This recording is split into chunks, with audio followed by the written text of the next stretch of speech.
आज बात करूंगा एक महान व्यक्ति के विषय में। सन 1891 में रत्नागिरी नाम का स्थान, महाराष्ट्र की वो भूमि जहां जन्म हुआ किसका? एक प्रोफाउंड पावरफुल दलित लीडर का, एक ऐसे शक्तिशाली पॉलिटिशियन, वुमेन इमेंसिपेटर, एक इकोनॉमिस्ट, एक प्रोलिफिक राइटर, एक थियोरिस्ट, एक ऐसे महान व्यक्ति जो कि बुद्धिज्म का रिवाइवलिस्ट भी था, ह्यूमन राइट प्रोफाउंडर और eminent scholar, razor sharp intelligence. नाम था इनका डॉक्टर भीमराव रामजी अंबेडकर। छोटी उम्र में ही ये रत्नागिरी से सत्तारा नाम के स्थान, महाराष्ट्र के अंदर जो पुणे के नजदीक है, वहां शिफ्ट हो गए। इनकी माता का देहांत हो गया था छोटी उम्र में। बचपन से ही बड़ी दिल को दहला देने वाली, दुखी कर देने वाली, एक बच्चे को आतंकित, पीड़ित कर देने वाली, तंग करने वाली, परेशान करने वाली कठिनाइयों के दौर से ये गुजरे।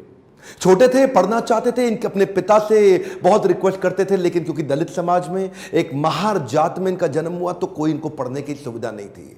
वहां पे आम बच्चों के साथ इनको पढ़ने नहीं दिया जाता था। पिता ने इनको बड़ी किसी तरह जुगाड़ लगा करके किसी वहां नजदीक के स्कूल में एडमिशन कराया, तो उसको बैठने नहीं दिया गया। बोला बाहर बैठ के पढ़ेगा। सोचो, छोटा बच्चा, उसको बाहर बैठा के, अच्छा पढ़ाई में इतनी रुचि कि बाहर बैठ के इतना ध्यान से पढ़ता। एक बार मास्टर ने इनको बोला, इधर आओ, ये ब्लैक बोर्ड पे सवाल तो सॉल्व करके दिखाओ। अच्छा, ये ब्लैक बोर्ड पे सवाल सॉल्व करने गया तो अचानक बच्चे चिल्लाए, मास्टर जी नीची जाति का है। और इतना ही नहीं, बच्चे चिल्ला के भागने लगे ब्लैक बोर्ड की तरफ। ये हैरान हुआ क्यों भागे, तभी देखा सारे बच्चों ने अपने अपने टिफिन उठाए, वहां से उठा के पीछे करने लगे, धक्का मारने लगे। क्यों? उनको डर था इसकी परछाई से इनका खाना अपवित्र ना हो जाए।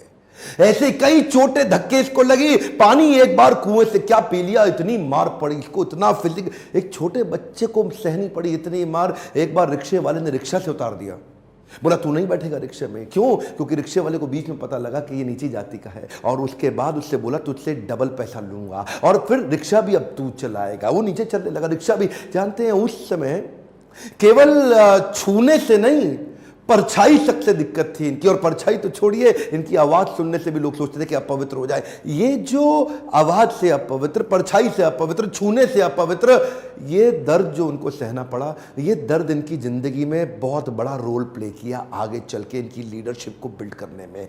जानते हैं, संस्कृत नहीं पढ़ाई जा रही थी। बोलते संस्कृत तो ब्राह्मणों के पढ़ने के लिए, तेरे पढ़ने के लिए तो है नहीं, स्कूल से निकाल दिया जाता। तो सायाजी महाराज गायकवाड़ नाम के एक राजा वहीं हुआ करते थे, जिन्होंने इसकी तकलीफ को समझा और वो इनकी तकलीफों को पहचानते थे। बहरहाल इनकी पढ़ने की इतनी इच्छा को देख के उन्होंने इसको स्पॉन्सर किया, स्कॉलरशिप दी, ताकि ये जाके वेस्ट में लंबी पढ़ाई कर सके। देखिए, ध्यान दीजिए, बात आज की नहीं है, बात 110 साल पुरानी है। 1908, 1909, उस समय एक सबसे निचले पायदान से उठा हुआ महार जात का लड़का जाकर के इंटर करके आया इंग्लिश में मुंबई से। उसके बाद वहीं बीए करी, पॉलिटिकल साइंस और इकोनॉमिक्स में। रुका नहीं, तुम मुझको यहां नहीं पढ़ने दोगे, मैं जाऊंगा दुनिया की बेस्ट यूनिवर्सिटी में, रोक के तो दिखाओ। और वही स्कॉलरशिप लेकर के निकल गया न्यूयॉर्क, कोलंबिया यूनिवर्सिटी जाकर के उसने पहले तो एमए करी, पॉलिटिकल साइंस, इकोनॉमिक्स, हिस्ट्री और सोशियोलॉजी में। उसके बाद पीएचडी करने निकला। यहां नहीं रुका,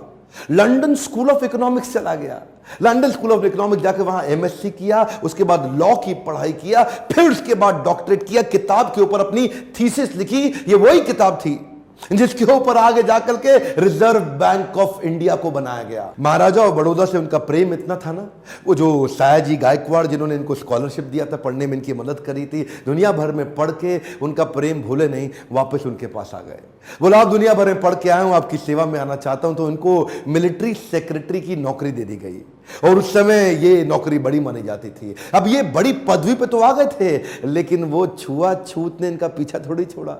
वहां भी जो सरकारी पियोन होता था ना, वो उनको फाइल दूर से फेंक के दिया करता था। बोला तू नीच जात का है?